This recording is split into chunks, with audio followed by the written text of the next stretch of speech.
Bismillahirrahmanirrahim. Assalamualaikum warahmatullahi wabarakatuh. Innal hamdalillah nahmaduhu wa nasta'inuhu wa nastaghfiruh wa na'udzu billahi min shururi anfusina wa min sayyiati a'malina. Man yahdihillahu fala mudilla lahu wa man yudlil fala hadiya lahu.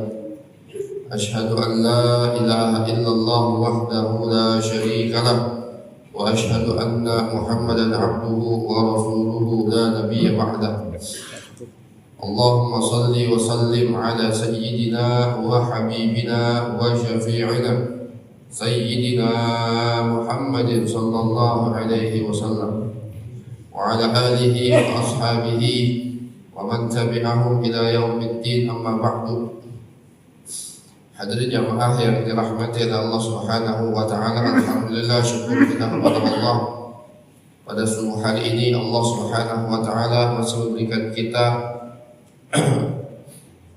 kesempatan untuk hadir dalam majelis ilmu, dalam majelis ta'lim mingguan kita di hari Sabtu subuh ini.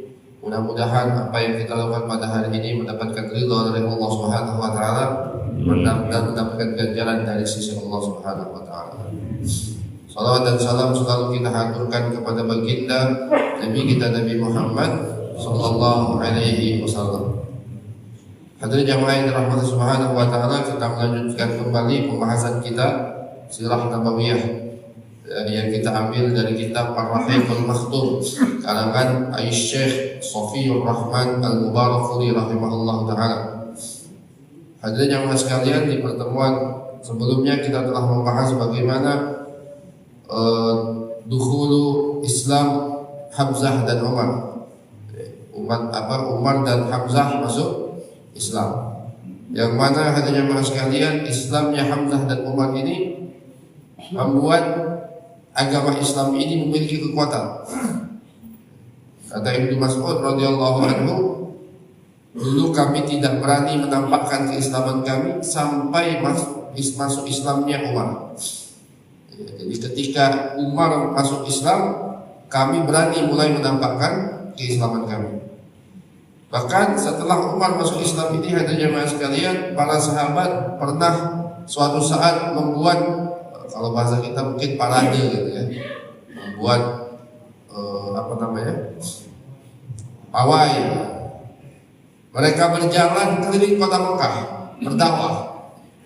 Dibentuk dua rombongan oleh Rasulullah SAW atas usul Umar ini. Kelompok yang pertama dipimpin oleh Hamzah, kelompok yang kedua dipimpin oleh Umar bin Khattab. Dan tidak ada satu orang Quraisy pun yang berani menghentikan perjalanan ini atau pawai ini. Tidak ada yang berani. Karena di situ ada Hamzah, di situ ada Umar. Maka ini membuat gempar Mekah. Dua orang tokoh yang sangat kuat. Umar bin Khattab kita tahu juara bulat. Juaranya bulat. Kalau bulat tak pernah kalah. Umar kuat fisiknya, cerdas otaknya. Jadi Umar itu bukan hanya kuat fisik, tapi juga otaknya cerdas. Kan kadang orang fisiknya kuat, otaknya nggak jalan, kadang-kadang begitu ada. Ini dua-duanya iya, otaknya cerdas, fisiknya kuat, ada jamaah sekalian, dan juga lawan, berani. Insyaallah ya Umar bin Khattab radhiyallahu anhu. Yang kedua Hamzah pangkat Rasulullah sallallahu alaihi wasallam. Asadullah, singanya Allah Subhanahu wa taala. Sayyidul syuhada, pemimpin para syuhada, Hamzah bin Abdul Muttalib radhiyallahu anhu. Maka dua orang ini memimpin perjalanan ini atau pawai ini, tidak ada satu orang pun yang berani menghalangi kaum muslimin ketika itu. Sebelumnya, jangankan menampakkan Islam, ketahuan aja dia masuk Islam disiksa, dipukulin, fitnah, yang lain. Tapi makanya mas sekalian, setelah 12 orang ini masuk Islam, maka Mekah ketika itu goyang. Maka mereka mencoba cara yang lebih halus. Yang pertama, mereka mendatangi Rasulullah. Ada seorang tokoh Mekah namanya Utsbah bin Rabi'ah, datang kepada Rasulullah SAW, menawarkan hadir jamaah sekalian, tawaran agar Rasulullah SAW menghentikan dakwahnya. Maka hadir jamaah sekalian, kata Utsbah bin Rabi'ah, wahai Muhammad, kalau apa yang kau lakukan ini ingin harta, maka kami akan kumpulkan harta kami dan kami berikan kepada engkau sehingga engkau menjadi orang paling terkaya di antara kami. Kalau engkau pengen wanita, tinggal pilih wanita mana yang kau suka, nanti kami akan menguruskan untuk kami jadikan istri engkau. Kalau engkau berbuat seperti ini, pengen jabatan, maka kami akan menjadikan engkau pemimpin kami. Engkau akan kami jadikan apa? Pemimpin kami. Kami tidak akan mengambil keputusan sebelum kami mendengar pendapat engkau.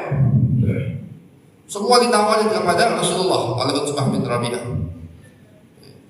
Rasulullah kemudian berkata, ya Abul Walid, wahai bapaknya Walid bin Utsbah ini, kunyahnya Abul Walid karena anak dia adalah Walid bin Utsbah. Berkata Rasulullah, ya Abul Walid, wahai Abul Walid, udah selesai belum? Qad faragta, udah selesai belum? Kata Abul Walid, kata Utsbah, sudah ya Muhammad. Rasulullah gak banyak ngomong, hadirnya jamaah sekalian. Rasulullah kemudian mengutip surat Hamim, Tanzilun min Rabbil Alamin, Kitabun fussilat ayatu Qur'anan Arabiyyan liqaumin ya'lamun, basyiran wa nadhiran fa'arada aktsaruhum fahum la yasma'un, wa qalu qulubuna fi akinnatin mimma tad'una ilaih. Bahkan Rasulullah SAW membaca surat Hamim ini, surat Fussilat ini, ada jemaah sekalian, sampai kepada ayat ke-13. Fa in a'radu faqul anzartukum sa'iqatan mithla sa'iqatin 'adin wa thamud. Kata Allah dalam surah Fussilat ini, apa kata Allah? Fa in a'radu, kalau mereka menolak, kalau mereka menentang, faqul, maka katakanlah wahai Muhammad, anzartukum, aku telah memberikan kalian peringatan, sa'iqatan, dengan sebuah petir, mithla sa'iqatin, sebagaimana yang Allah berikan petir, maksudnya Allah berikan siksaan, 'adin wa thamud, kaum 'ad dan kaum Samud. Kaum 'ad kaumnya Nabi siapa? Kaum 'ad Nabi Saleh, Nabi Hud ya. Kaum 'ad Nabi Hud. Kaum Samud Nabi Saleh. Nabi Hud di mana tempatnya? Nabi Hud tempatnya di Hadramut, di Yaman, di selatan Jazirah Arab. Sedangkan kaum Saleh tempatnya di Yordan, di masih masuk Saudi apa? Madain Saleh, ada Madain Saleh, bekas peninggalan kaum Nabi Saleh alaihi salam di utaranya Jazirah Arab, atau utaranya Saudi Arabia. Dua kaum ini, kaum 'Ad dan kaum Tsamud, itu orang Mekah itu sudah tahu Pak, bagaimana mereka ini disiksa oleh Allah SWT. Katanya orang Arab, kaum 'Ad dan kaum Tsamud itu orang Arab. Kata Nabi kan Nabi yang bangsa Arab itu ada 4, kata Rasulullah SAW. Dari seluruh Nabi ini, yang bangsa Arab itu cuma 4. Nabi Hud, Nabi Saleh, Nabi apa lagi? Nabi Syuaib. ya, Nabi Syuaib, dan baginda Rasulullah SAW. Ini 4 orang ini yang Nabi bangsa Arab. Selain itu kebanyakan para Nabi dari bangsa apa? Bani Israel. Selain itu dari Bani Israel. Nah jadi mereka tahu nih kaum Saleh, kaum Ad ini kan bangsa Arab terdahulu. Mereka tahu dan mereka kan suka melakukan perjalanan ke Yaman, ke Syam. Itu pasti ngelihat ada peninggalan kaum Saleh yang dihancurkan oleh Allah, peninggalan kaum Ad, kaum Nabi Hud yang masih ada sampai sekarang beberapa situsnya. Mereka tahu bagaimana itu semua hadirin jemaah sekalian. Maka ketika mendengar ayat ini Rasulullah Utbah bin Rabi'ah kemudian menutup mulut Rasulullah SAW. Hentikan wahai Muhammad, udah takut nih. Padahal baru ucapan doang dari Rasulullah, dia ketakutan. Ditutup mulutnya Rasulullah, diam. Maka ketika dia pulang, dia menuju kaumnya lagi, kata kaumnya, wahai Utbah, kayaknya muka kau ini udah berubah dari yang tadi. Kata Utbah bin Rabi'ah berkata kepada kaumnya, wahai kaumku, dengerin aku, dengerin. Kata Utbah nih, udah, gak usah kalian hentikan aku. Kata siapa? Kata Utbah, lakukan apa yang dia lakukan, terserah. Kalau nanti dia menang melawan bangsa Arab, ya kemenangan dia, kemenangan kalian juga. Karena ini keluarga kalian, kan masih keluarga mereka ini kan masih satu silsilah, satu kabilah Quraisy. Kalau nanti dia menang melawan bangsa Arab, ini kemenangan kalian juga. Kalau dia kalah melawan bangsa Arab, berarti itu yang memang kalian kehendaki. Udah gak usah kalian hentikan dakwah dia, berdiamin aja. Wah, berubah Pak. Dari yang awalnya pengen menghentikan dakwah Nabi, kemudian ketika mendengarkan Al-Quran baginda Rasulullah SAW berubah. Berubah apa? Biar membiarkan dakwahnya Rasulullah SAW. Itu hebatnya bacaan Al-Quran Nabi SAW. Jadi orang cuma hanya karena mendengarkan bacaan Al-Quran Nabi berubah langsung. Tapi sayang hidayah itu memang mahal. Utbah bin Rabi'ah sampai akhir hayat gak masuk Islam, bahkan nanti mati di perang Badar. Termasuk orang yang masuk ke dalam sumur Badar, ya, yang di di sumur Badar ada beberapa tokoh-tokoh Quraisy yang dimasukkan dalam satu sumur setelah kematian mereka. Itu salah satunya adalah siapa? Utbah bin Rabi'ah. Insyaallah. Hidayah mahal Pak ya. Hidayah mahal. Ketemu Nabi ini Pak. Ketemu Nabi sudah dengar bacaan Al-Quran Nabi, tapi nggak mau masuk Islam.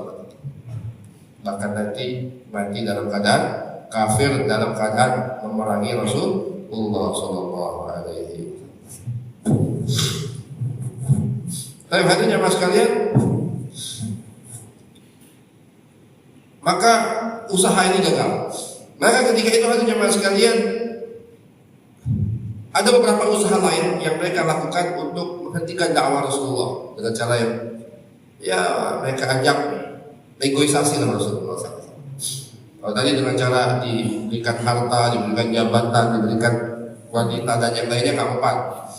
Maka ketika itu hadirin jemaah sekalian, mereka mencoba datang kepada Rasulullah, kemudian menegosiasi tentang agar Rasulullah mau gantian beribadah. Gantian beribadah. Datang kepada mereka beberapa orang dari antara tokoh-tokoh Quraisy ini, tokoh-tokohnya Aswad ibn Muttalib, Asad ibn Abdul Uzza, Walid ibn Mughirah, Umayyah ibn Khalad, Al-As bin Wa'il, As-Sahmi dan yang lainnya. Mereka datang kepada Rasulullah SAW. Kemudian mereka berkata, ya Muhammad, wahai Muhammad, halumu, mari, fal na'bud ma ta'bud, mari kami beribadah apa yang kau sembah. Kami sembah apa yang kau sembah. Wa ta'bud ma na'bud, tapi syaratnya engkau juga coba nyembah Tuhan kami. Fanashtariku nahnu wa anta fil amr, maka kita bareng-bareng nih dalam perkara ibadah ini. Kadang-kadang kita sembah Tuhan kami, kadang-kadang kami sembah Tuhan ente. Masyaallah. Fa in kana alladhi ta'budu khairan, kalau memang yang kau sembah ini baik, mimma ya'budukunna, daripada yang apa kami sembah, akhadna bihadzina minhu. Maka dia katakan kami sudah mengambil bagian kami. Jadi kalau yang kau sembahnya memang bagus, memang benar, maka kami dapat juga karena kami ikut sesembahan engkau. Wa in kana ma na'budu khairan, dan apabila kami ibadah sesembahan kami ini baik, mimma ta'bud, daripada yang kau sembah, kuntu qad akhadna bihadzika minhu, engkau juga dapat bagian. Pikirnya kayak main arisan bagian-bagian begitu hanya mas sekalian. Rasulullah banyak jawab lagi Pak. Allah turunkan surat Al-Kafirun. Selawat Al-Kafirun. Bismillahirrahmanirrahim. Qul ya ayyuhal kafirun la a'budu ma ta'budun wa la antum 'abidun ma a'budu wa la ana 'abidun ma abattum wa la ana 'abidun wa la antum 'abidun ma a'budu wa la ana 'abidun ma abattum lakum dinukum waliyadin. Agamamu agamaku, agamaku agamamu. Jadi nggak boleh dicampur, namanya ibadah ini nggak boleh dicampur. Makanya kita bingung hari ini Pak, sholawatan dalam gereja. Bentar lagi Desember nih. Banyak aja yang aneh-aneh ini. Sholawatan dalam gereja. Kita memuji Rasulullah di tempat di mana di situ disyirikan Allah. Kira-kira gimana? Kita puji-puji Allah, kita puji-puji Rasulullah di mana di situ tempat disyirikan. Jadi ada jamaah sekalian, ini kadang kita ini terlalu toleransi dalam Islam itu bukan begitu. Toleransi dalam Islam itu membiarkan toleransi, bukan ikut-ikutan. Membiarkan aja udah. Ente mau ibadah, ente mau ini silakan. Nggak ada. Zaman Nabi SAW ada Yahudi boleh ibadah mereka. Di zaman Nabi ada Nasrani ada. Nggak semua orang dipaksa masuk Islam, nggak. Yang masuk Islam. Di antara Quraisy ada yang mereka nggak Islam tapi tidak memusuhi Rasulullah, tidak juga diperangi oleh Rasulullah. Ada yang nggak masuk Islam tuh ada. Nggak dipaksa, nggak ada namanya paksaan. La ikraha fid din, nggak ada paksaan dalam agama. Sayyidina Umar bin Khattab radhiyallahu taala anhu, pembantu Sayyidina Umar itu non muslim. Bayangin di pembantu di rumah setiap hari non muslim. Sering didakwahi Umar. Kata Umar, masuklah Islam. Nggak mau, ya udah. Allahumma baligh, ya Allah sudah sampaikan. Berarti saya sudah tahu, sampaikan kata Umar. Jadi nggak ada dipaksa oleh Umar. Padahal bisa nggak Umar maksa?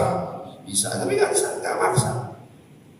Jadi toleransi dalam Islam itu bukan bekerja sama, bukan, tapi membiarkan.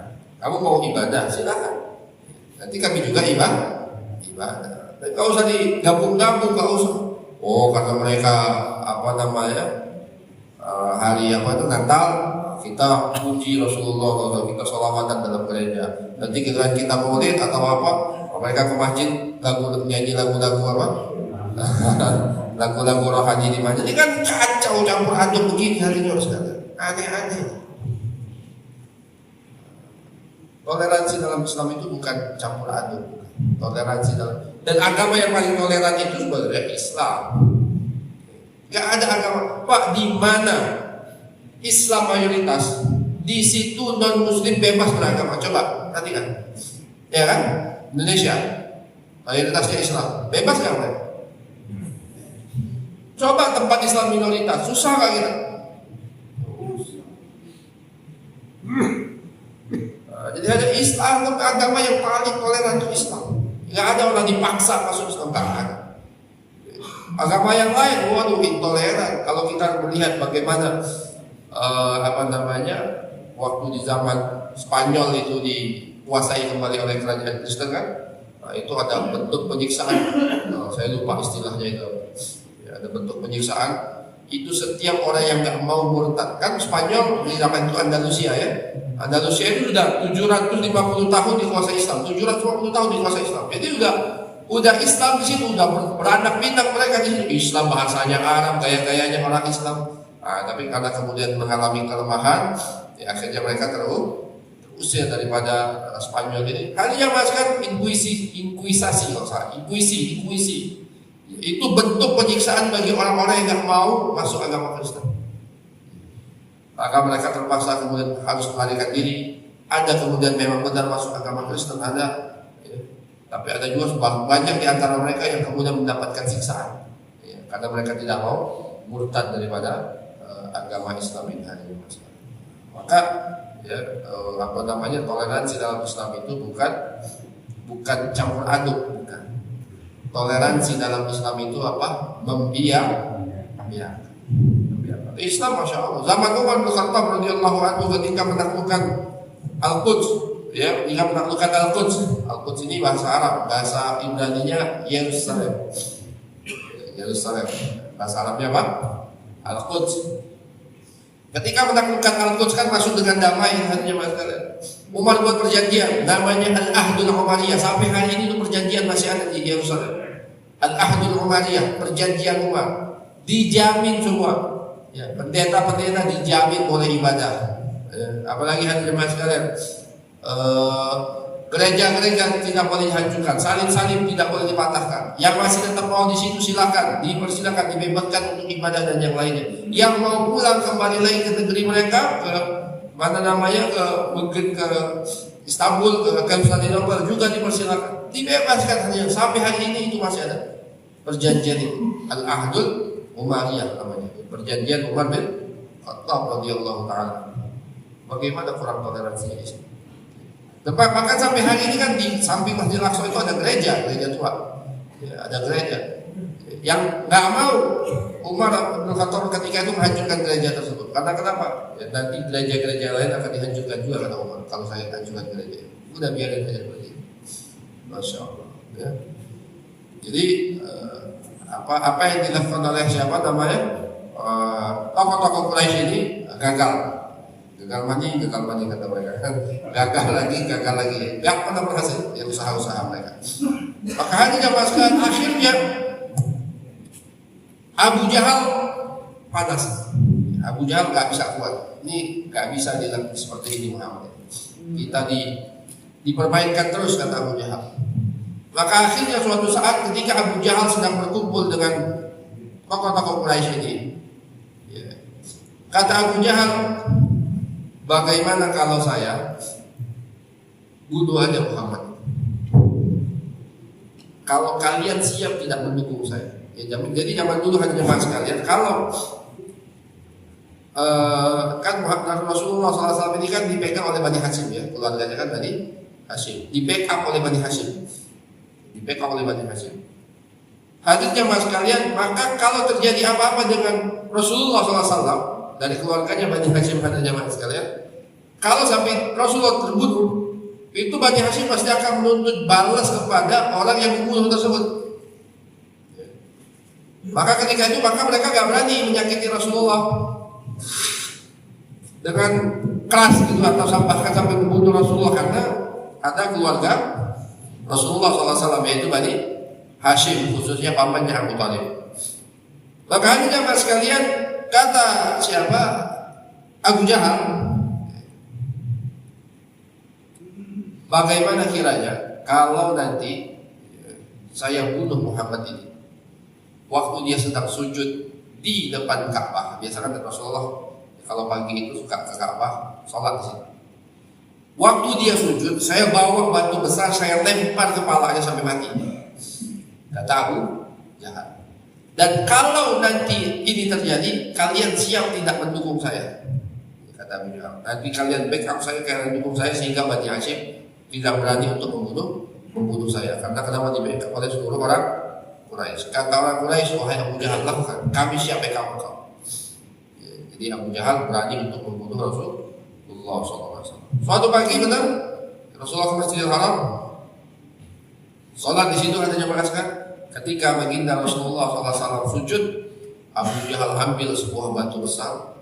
Rasulullah sujud, pengen dilempar dari atas tikar, kena kepalanya, pecah. Maka ketika Abu Jahal mendekat, hadirin jamaah sekalian, bahkan sudah semakin dekat membawa batu ini, tiba-tiba hadirin jamaah sekalian, muka Abu Jahal berubah. Udah dekat dia, udah kelihatan Nabi sudah tinggal lempar tinggal. Tiba-tiba mukanya berubah, dia kayak ketakutan. Kemudian dia langsung lepaskan batu itu, dia kabur kembali lagi ke tempat orang Quraisy. Bukannya berubah tiba-tiba, ketakutan. Orang kemudian bertanya, "Wahai Abu Jahal, kenapa kan kau tadi sebelum pergi sudah tekad, sudah semangat pengen bunuh Muhammad? Tiba-tiba kenapa kau melihat dia begitu, gak jadi, kemudian kau kabur?" Kata Abu Jahal, "Tadi waktu saya sudah mau melempar batu ini, tiba-tiba aku melihat ada onta, onta gede, tinggi, giginya besar, dan siap untuk menerkam saya." Jadi Abu Jahal melihat onta, pada orang lain yang lihat, cuma Abu Jahal doang yang melihat. Dia badannya besar, onta ini besar, giginya panjang, sehingga kakinya panjang dan siap untuk menerkam saya. Maka ketika itu aku ketakutan, aku lempar batu ini, kemudian aku kembali lagi kepada kalian, kata Abu Jahal. Ketika hal ini disampaikan kepada Rasulullah, Abu Jahal melihat begini-begini, kata Rasulullah SAW, "Kalian tahu siapa itu?" "Tidak ya Rasulullah, itu adalah Jibril." Jadi onta ini adalah Jibril. Andaikan Abu Jahal mendekat, laudana, atau andaikan dia mendekat, maka pasti akan diterkam atau akan dibunuh oleh malaikat Jibril. Untuk dia takut, dia tidak takut duluan, tidak jadi dia melempar Rasulullah SAW. Ini kalian baik, Masya Allah, sudah berapa kali kejadian begini nih? Berapa kali kejadian begini, pengen membunuh Rasul, tiba-tiba seperti melihat lubang api, melihat macam-macam, tapi tetap juga hidayah tidak masuk ke dalam hatinya Abu Jahal, katanya masalah. Maka usaha mereka gagal lagi untuk membunuh Rasulullah SAW. Akhirnya ada satu orang namanya Nadir ibn Harith. Nadir ibn Harith ini tokoh intelek. Dia ini apa? Tokoh intelek. Dia suka melakukan perjalanan ke Persia, kemudian bertanya tentang raja-raja Persia. Jadi dia kayak ahli sejarah gitu, Pak. Dia tahu bagaimana kisah raja-raja Persia. Dia tahu bagaimana kisah raja-raja Romawi. Ya, kemudian dia suka mempunyai hubungan dengan orang-orang Yahudi dan yang lainnya. Kata Nadir bin Harith, "Saya pengen pergi," gitu ya, bertemu dengan orang Yahudi. Bertemu dengan orang Yahudi. "Saya pengen bertanya tentang perihal Muhammad ini. Benar nggak dia ini Nabi?" Kata Nadir bin Harith. Maka dia pergi ke Yahudi. Kan di Jazirah Arab sudah ada Yahudi kan. Di Madinah ada Yahudi banyak. Ya, di Khaybar banyak juga Yahudi. Di situ ada pendeta-pendeta mereka. Dan pasti sudah ada kisah-kisah. Bukan sudah, memang ada di dalam kitab-kitab suci mereka tentang kisah Nabi Muhammad SAW. Maka Nadir bin Harith pergi menemui beberapa pendeta Yahudi, bercerita tentang Rasulullah SAW. Ya, di negeri kami ada seorang mengaku Nabi begini-begini, namanya Muhammad. Maka kata pendeta Yahudi tersebut bilang kepada Nadir bin Harith, "Coba tanya dia tentang 3 hal." Coba tanya siapa? Rasulullah, tentang orang mengaku Nabi ini, tentang 3 hal. Kalau dia bisa jawab, dia Nabi. Kalau dia bisa jawab tentang 3 hal ini, berarti dia Nabi. Kalau dia nggak bisa jawab, dia bukan Nabi. Kata siapa? Pendeta Yahudi kepada Nadir bin Harith. Apa 3 hal tersebut? Kata mereka, "Salluhu," tanya dia, "an fityatin zahabu fid dahril awwal." Tanya kepada dia tentang beberapa orang pemuda yang pergi meninggalkan negeri mereka. Kisah siapa? Kisah siapa di pemuda yang meninggalkan negeri mereka? Ashabul Kahfi. Tentang Ashabul Kahfi. Yang kedua, maka amrun, gimana perkara mereka, kata pendeta Yahudi ini. Yang kedua, fa inna lahum haditsan ajiban. Sesungguhnya dalam kisah ini, kata pendeta Yahudi, ini ada kisah yang sangat ajaib, sangat agung. Kisah Ashabul Kahfi. Yang kedua, wasalluhu an rajulin. Tanya dia tentang seseorang tawafun balagha masyarikal ardh wa magharibiha, yang keliling, yang keliling sampai ke ujung timur dan sampai ke ujung barat bumi. Jadi tanya tentang pemuda, yang kedua tentang seseorang yang keliling ya dari ujung timur dan ke ujung timur bumi sampai ujung barat bumi. Maka tanabihu, bagaimana tentang kisah dia. Wasalluhu 'anil ruh mahiyah, dan tanya dia tentang ruh apa itu. Jadi 3 pertanyaan.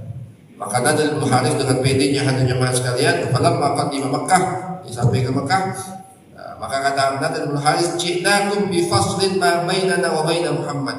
Aku datang kepada kalian dengan satu hal yang akan membedakan antara kita dan Muhammad. Maksudnya akan menghentikan dakwah Rasulullah SAW.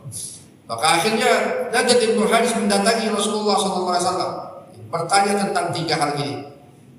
Tentang 3 hal tadi, tentang pemuda, kemudian tentang seseorang yang melakukan perjalanan dari ujung timur sampai ujung barat, yang ketiga tentang roh. Hadirin jamaah sekalian, kata Nabi, besok saya jawab, menunggu wahyu dari Allah Subhanahu wa Ta'ala. Ternyata besok wahyu kata itu. Ini di sini nggak ada, tapi dalam masalah nuzul yang lain ya. Ditunggu besoknya lagi, nggak datang lagi. Wah, mulai orang-orang Quraisy kemudian ya, mulai mengirim opini, menganggap bahwasanya Rasulullah ini berdusta dan yang lainnya, bukan Nabi. Sampai hari ketiga baru kemudian dijawab oleh Allah Subhanahu wa Ta'ala. Nah, di situ Allah mengajarkan Rasulullah kalau berjanji ya, jangan jawab besok, tapi katakan apa? Insya Allah. Insya Allah. Ini juga pelajaran untuk kita. Apapun itu kita kaitkan dengan Allah Subhanahu wa Ta'ala. Jadi kalau saya datang, insya Allah saya besok akan datang. Cuman jangan seperti insya Allahnya orang kita, orang Indonesia. Ya insya Allah berarti nggak datang. Dan kalau insya Allah kita dibayar, insya Allah nggak datang, itu nggak benar. Ya nggak benar begitu. Jadi Pak, ya, orang-orang dulu itu kalau sudah disebut nama Allah itu sesuatu yang besar menurut mereka. Kita ini sekarang ini ya karena mungkin agama sudah tidak masuk lagi ke dalam hati kita. Kita insya Allah itu padahal nggak pengen datang atau memang nggak mau mendapatin, tapi kita ngomongnya insya Allah. Padahal kalau sudah disebut Allah itu sesuatu yang besar. Kenapa sih Pak hanya jamaah sekalian? Nabi Adam itu dalam riwayat ada. Kenapa Nabi Adam itu tergoda oleh rayuan iblis? Padahal kan Nabi Adam itu tahu iblis ini musuh dia. Kan dari awal penciptaan kan iblis disuruh sujud, nggak mau. Allah murka. Tahu kan Nabi Adam kan? Dari awal penciptaan dia, Nabi Adam tahu iblis ini terlaknat. Tapi kok mau dia dengerin kata-kata iblis? Ya, untuk memakan buah khuldi. Kata iblis, wahai Anda, makanlah engkau itu. Kalau nanti makan, kau akan abadi di surga ini. Yang mungkin kau keluar. Padahal ini buah yang sudah dilarang oleh Allah. Wala taqrabu hadhihi sajarah, jangan kau dekati pohon ini. Dalam riwayat dikatakan, Pak, dalam riwayat, kenapa kau Nabi Adam percaya sama iblis? Karena ketika itu iblis berkata, demi Allah wahai iblis, kalau engkau wahai Nabi Allah wahai Adam, kalau engkau makan buah, engkau akan abadi di surga. Karena iblis pakai nama Allah, demi Allah, Nabi Adam percaya. Kata Nabi Adam, tidak mungkin ada makhluk yang berani berbohong atas nama Allah. Maka kalau kalian lihat anak cucunya sekarang, Nabi Adam akan geleng-geleng. Biasa ngomong demi Allah untuk berbohong. Pejabat kan semua di janji. Demi Allah saya akan berlaku jujur. Apalagi amanah dan yang lainnya, melaksanakan tugas dengan sebaik-baiknya. Bohong apa enggak ujungnya, Pak? Ujungnya bohong, ketangkap KPK juga, ketangkap Kejaksaan Agung juga. Jadi hadirin jemaah sekalian, Nabi Adam dulu percaya sama iblis karena kenapa? Berkata demi Allah. Maka hadirin sekalian, insya Allah itu kata-kata yang besar, bukan kata-kata yang sepele. Dan sekarang hari ini menjadi soal permainan. Ya insya Allah, insya Allah. Padahal nggak pengen datang, nggak pengen menepati, tapi sudah ngomong insya Allah. Padahal insya Allah itu iya, saya datang. Nah, kita juga kadang kalau orang ngomong insya Allah, jadi nggak percaya. Insya Allah beneran kan nih? Ya karena sudah sakitnya orang berbohong dengan nama Allah. Kita ngomong insya Allah ini beneran apa Indonesia insya Allah yang Indonesia nih. Padahal kan insya Allah itu sesuatu yang sangat besar, sangat agung di sisi Allah Subhanahu wa Ta'ala. Maka Allah ajarin Nabi Muhammad, kalau engkau berjanji katakan apa? Insya Allah. Maka setelah 3 hari baru tadi turun surat ya, Al-Kahfi. Ya, Al-Kahfi bercerita tentang 2 orang yang ditanyakan. Al-Kahfi bercerita tentang 4 cerita kan. Tentang pemuda Ashabul Kahfi, kemudian tentang apa Pak? Ashabul Kahfi, kemudian tentang apa lagi? Kisah Al-Kahfi tentang 2 orang yang memiliki kebun, ya, 2 orang yang memiliki kebun. Yang ketiga tentang Nabi Musa dan Nabi Khidir. Yang keempat tentang Zulkarnain.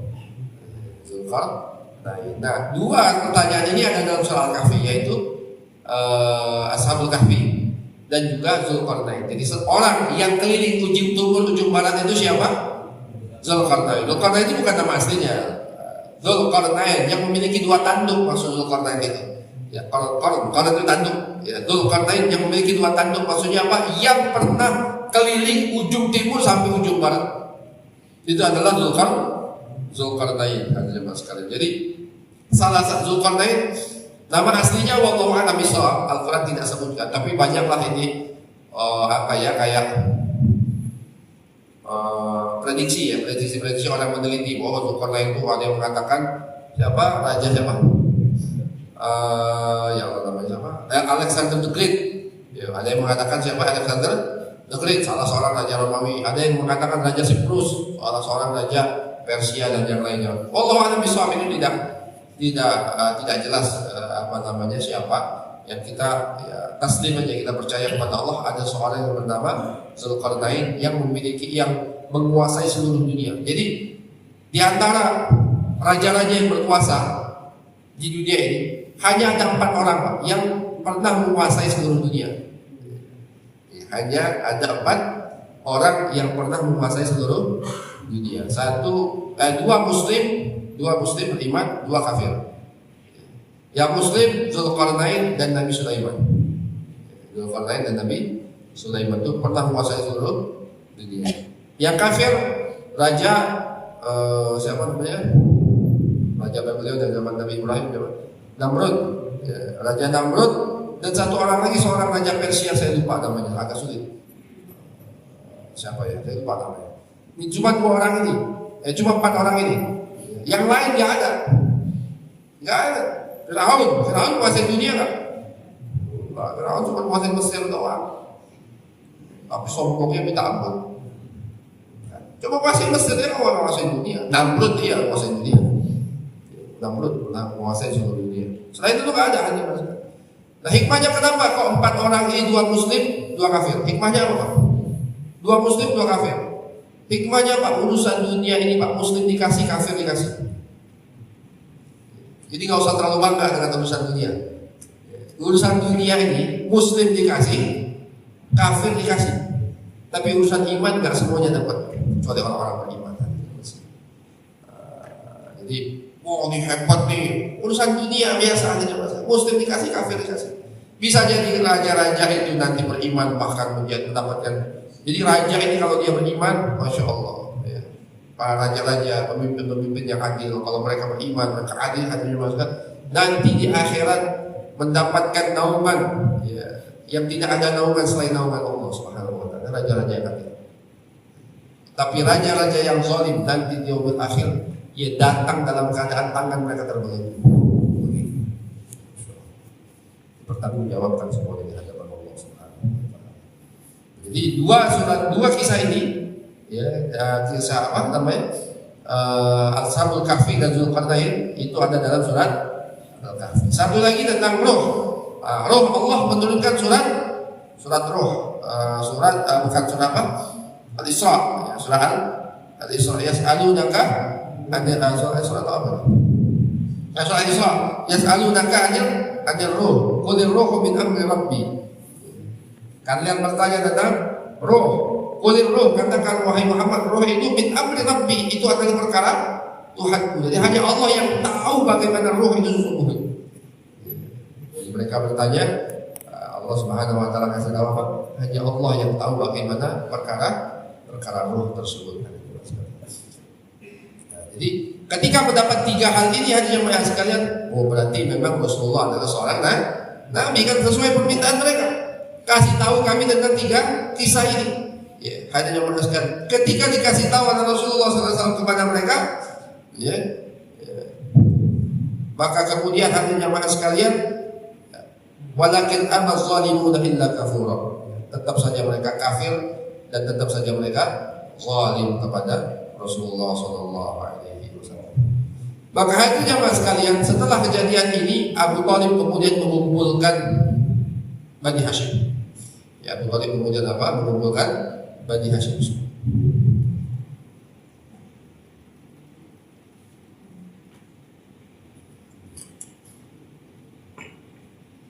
Untuk apa Abu Thalib mengumpulkan Bani Hashim, keluarganya? Untuk menjaga Rasulullah SAW. Jadi Abu Thalib mendengar ini permusuhan kepada Muhammad makin menjadi-jadi. Permusuhan kepada Muhammad makin menjadi-jadi. Bahkan ada beberapa kali percobaan pembunuhan kepada Rasulullah SAW. Beberapa kali percobaan pembunuhan. Umar bin Khattab itu kan pengen bunuh Nabi awalnya, masuk Islam nggak jadi. Abu Jahal tadi pengen melempar Rasulullah, nggak jadi. Kemudian pernah kita bahas juga tentang siapa namanya, seorang tokoh Quraisy juga, bin Adi, bin Adi. Ya, beliau yang kemudian pernah mencekik Rasulullah SAW sampai mau mati, itu Rasulullah dicekik oleh orang ini, hadirin sekalian, Mut'im bin Adi. Ya, dia pengen mencekik Rasulullah, tapi kemudian dilerai oleh Abu Bakar As-Siddiq radhiyallahu anhu. Berapa kali percobaan ini? Maka Abu Jahal melihat nih Muhammad dalam keadaan terancam. Maka kemudian Abu Lahab mengumpulkan semua pasukan, semua kabilahnya dari Bani Hashim. Ya, Abu Aimah, Abu Lahab, Abu Thalib. Abu Thalib kemudian mengumpulkan kabilahnya dari Bani Hashim. Untuk apa hadirin jemaah sekalian? Meminta mereka hadirin jemaah sekalian untuk siap-siap membela Rasulullah apapun yang terjadi. Insyaallah ya Abu Thalib. Mereka tahu Muhammad dalam keadaan mau dibunuh karena beberapa kali percobaan pembunuhan kepada Rasulullah SAW. Maka Abu Thalib meminta perjanjian mereka untuk mendukung Rasulullah SAW apapun yang terjadi hadirin. Maka semua Bani Hashim mendukung Rasulullah. Semua Bani Hashim mendukung Rasulullah. Bahkan setiap orang itu diminta oleh Abu Thalib kemana saja bawa senjata. Kemana saja bawa senjata. Kalau kalian Muhammad mau dibunuh orang, bunuh orang itu terlebih dahulu. Wah, ini Abu Thalib genderang perang nih Pak. Ya, ini genderang perang. Kalau melihat Muhammad mau dibunuh, langsung selesaikan orang tersebut. Diminta oleh Abu Thalib seperti ini. Hadirin jemaah sekalian, maka semua Bani Hashim, baik yang sudah Islam atau yang masih kafir, ada beberapa yang masih kafir, hadirin jemaah sekalian semua siap, ya, sebagaimana diminta oleh Abu Thalib, illa Abu Lahab, kecuali paman Nabi yang bernama siapa? Abu Lahab. Abu Lahab tetap bersama Quraisy memusuhi Rasulullah sallallahu alaihi wasallam. Dan satu lagi yang sangat memusuhi Rasulullah sallallahu alaihi wasallam juga dari keluarga Rasulullah, namanya adalah Abu Sufyan bin Harith. Ini Abu Sufyan yang berbeda ya. Abu Sufyan ada dua. Ada Abu Sufyan bin Harith. Ini Abu Sufyan bin Harith siapa ini? Nanti perang Uhud, ya kan ada kisahnya ya, perang Uhud, perang apa lagi, perang Khandaq, itu pemimpin Quraisy juga namanya Abu Sufyan bin Harb yang punya anak Muawiyah. Ya, Muawiyah khalifah yang kelima setelah Ali bin Abi Thalib, Muawiyah bin Abu Sufyan bin Harb. Ini namanya Abu Sufyan. Dia orang yang sangat memusuhi Rasulullah, tapi nanti kemudian ketika Fathul Mekah masuk Islam. Abu Sufyan ibn Harb. Ada satu lagi namanya Abu Sufyan ibn al-Harith ibn Abdul Muttalib. Nah ini sepupu Nabi. Abu Sufyan ibn al-Harith ibn Abdul Muttalib ini sepupu Nabi juga, hanya mas kalian. Sepupu Nabi, bahkan sepersusuan dengan Nabi.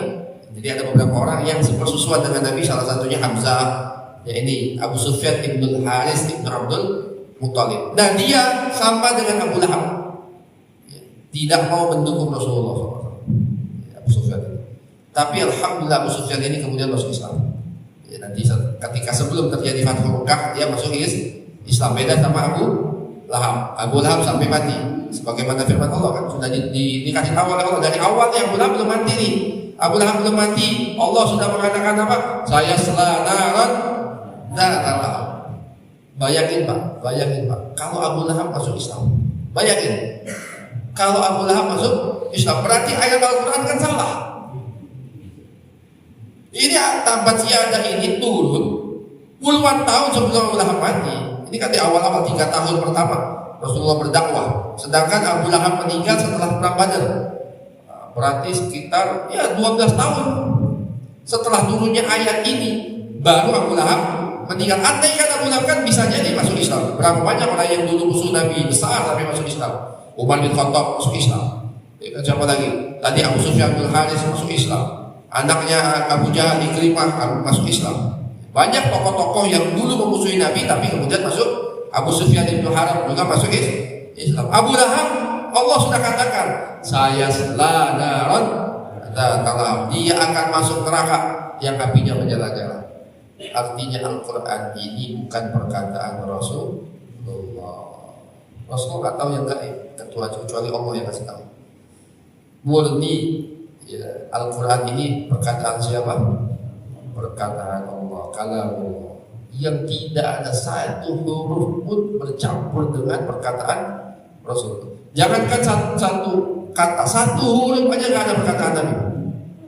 Ya, Al-Quran ini dijaga oleh Allah. Inna nahnu nazzalna dzikra wa inna lahu lahafizun. Sesungguhnya kami yang menurunkan Al-Quran dan kami yang menjaga. Nggak ada Al-Quran ini tambahan dari Rasulullah, nggak ada, murni dari Allah. Jadi Abu Lahab satu-satunya orang yang bersama dengan Abu Sufyan. Ya, tapi Abu Sufyan kan bukan tokoh besar seperti Abu Lahab. Ya, bersama dengan Abu Sufyan hanya mengatakan yang tidak mau membela Rasulullah SAW. Tapi semuanya, masya Allah, siap pegang senjata, membackup Rasulullah SAW. Nah ini hanya jemaah sekalian bagaimana perjuangan Abu Thalib untuk membela Rasulullah SAW, luar biasa sekali. Dan nanti yang menggantikan Abu Thalib ini setelah wafatnya adalah para sahabat, khususnya dari kalangan Muhajirin dan Ansar. Yang bisa melakukan seperti itu para sahabat dari kalangan Muhajirin dan Ansar. Sahabat-sahabat Ansar kalau Abu Thalib dan sahabat-sahabat Muhajirin masih masuk di akal. Karena kenapa? Keluarga.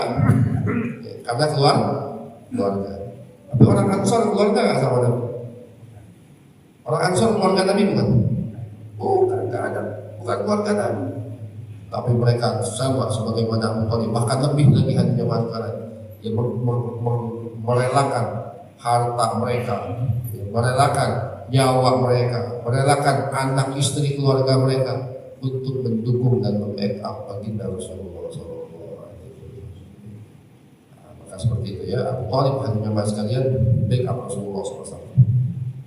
Makanya orang Quraisy kemudian kecewa berat dengan Abu Thalib, kecewa berat dengan Bani Hashim, karena mereka bersatu, sedangkan yang masih tetap setia adalah Bani Hashim, khususnya dipimpin oleh Abu Thalib. Maka setelah itulah akhirnya mereka membuat perjanjian, sebuah perjanjian yang sangat zalim. Yang ini sudah dilakukan oleh orang-orang Quraisy dari sebelumnya. Apa itu? Muqatta'ah. Apa muqatta'ah? Embargo. Kayak kita sekarang, saudara-saudara kita di Gaza, diapain namanya? Di embargo atau dihisar ya, dikurung. Begitu juga dengan Rasulullah. Nanti kita akan bahas bagaimana Rasulullah dan Bani Hashim, khususnya keluarga Rasulullah, dan beberapa pengikut Rasulullah SAW, para sahabat itu merasakan embargo, merasakan hisar, ya, apa namanya, pengepungan. Jadi antara mereka tidak boleh berjual beli, tidak boleh apa namanya menikahkan anak keluarga mereka, tidak boleh melakukan transaksi, tidak boleh membantu mereka dalam keadaan apapun. Jadi di embargo, nggak boleh melakukan apapun dengan Bani Hashim. Selama berapa lama hanya jamaah sekalian? 3 tahun. Selama 3 tahun mereka tidak boleh transaksi, nggak boleh jual beli. Jadi kalau mereka nggak ada makanan, ya udah nggak bisa jual beli. Dan subhanallah, nanti kita akan melihat bagaimana perilaku Abu Lahab yang lagi-lagi hanya masukkan menjadi musuh baginda Rasulullah Sallallahu Alaihi Wasallam. Ada pertanyaan, silakan.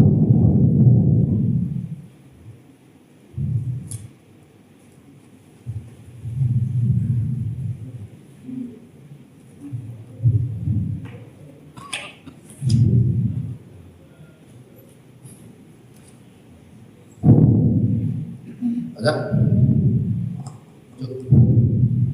Ya.